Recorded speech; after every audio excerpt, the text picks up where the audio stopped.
Mathrubhumi news, Mathrubhumi की आवाज, मातृभूमि के लिए। સુરતના ઉધના વિસ્તારમાં હત્યાનો બનાવ સામે આવ્યો। બાઇક ટકરાવવા બાબતે માથાકૂટમાં એક યુવકે ચપ્પુ હુલાવી દેતા 45 વર્ષીય યુવકનું મોત નીપજ્યું।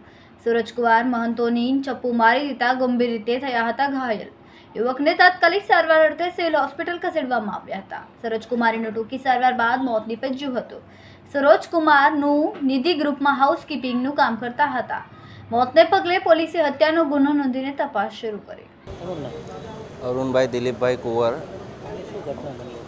હું જોબ કરું છું। આ ભાઈ જે મહિલા છે સરોજભાઈ મહાંતી, મારા મિત્ર છે, મારા હાથે જોબ કરતા હતા।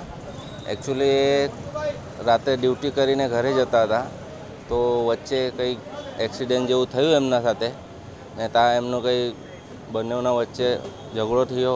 એના પછી પહેલાં સામેવાળા એમની ગાડીની ચાબી લઈ લીધી, એ ચાલ્યો ગયો ચાબી લઈને, પછી ચાબી લઈને ચાલ્યો ગયો, એના પછી ચાકુ લઈને આવ્યો સામેથી, પછી આવીને ડાયરેક્ટ ચાકુથી ઘા કર્યા એમને, એમાં હાથ પર વાગ્યું, હાથની બધી નસો કપાઈ ગઈ, એના લીધે પ્રોબ્લેમ થયો એમને। તો અમે સારવાર માટે અહીંયા સિવિલમાં લાવેલા।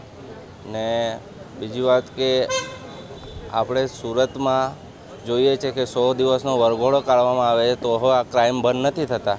તો આ થાય છે શું?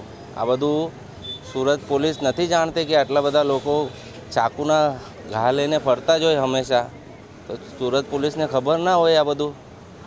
ને પોલીસ ચોકી જ્યાં આ કિસ્સો બન્યો છે ત્યાંથી 100 મીટરના અંદરમાં પોલીસ ચોકી છે, ત્યાં કોઈ જોવા બી નહીં આવ્યું કે હું થયું હું નહીં। ત્યાંથી ડાયરેક્ટ અમે અહીંયા લાવ્યા, એ સારવાર કર્યું ને અહીંયા હો સારવારમાં અમને કંઈ એવું લાગ્યું નહીં કે સામેથી ડૉક્ટરે કંઈ એવું કીધું હોય કે ભાઈ એમરજન્સી છે કે શું છે। એ લોકો સ્ટેટમેન્ટ અમને જેવું કીધું અમે તેવું કર્યું ને આ લોકોએ બહુ મોડું કર્યું। અમે રાતના 10 વાગે એ લઈને આવ્યા તો 2 વાગે તો ઓટી રૂમમાં લઈ ગયા લોકો ખાલી સ્ટેટમેન્ટ માટે। એનું બ્લડ જતું જ રહ્યું, બીજું કંઈ થયું જ નહીં। આ લોકોએ પ્રોસેસમાં જ એટલો ટાઈમ લગાવ્યો કે એની સારવાર જ નહીં થઈ। તો અમારી માંગ એવી છે કે આ બધું સિવિલમાં જે કામ ચાલે છે એમાં સરકાર ધ્યાન આપે કે વ્યવસ્થિત કામ થાય। અને બીજી વાત એવી છે કે જે ઘા માર્યા છે એને કડીમાં કડી સજા થાય, એ અમારી માંગ છે। ને એના એક જણે ઘા માર્યા છે પણ એની હાથે 2 જણા બી હતા હજી, તો એ અગર એ 2 જણા એના પાછળ નહીં ઊભા રહેતે તો પહેલાંની હિંમત કા તો નહીં થતે એને ઘા મારવાની। એટલે અમારી એ જ માંગ છે કે એને સજા સારી રીતે જ કડીમાં કડી સજા આપણે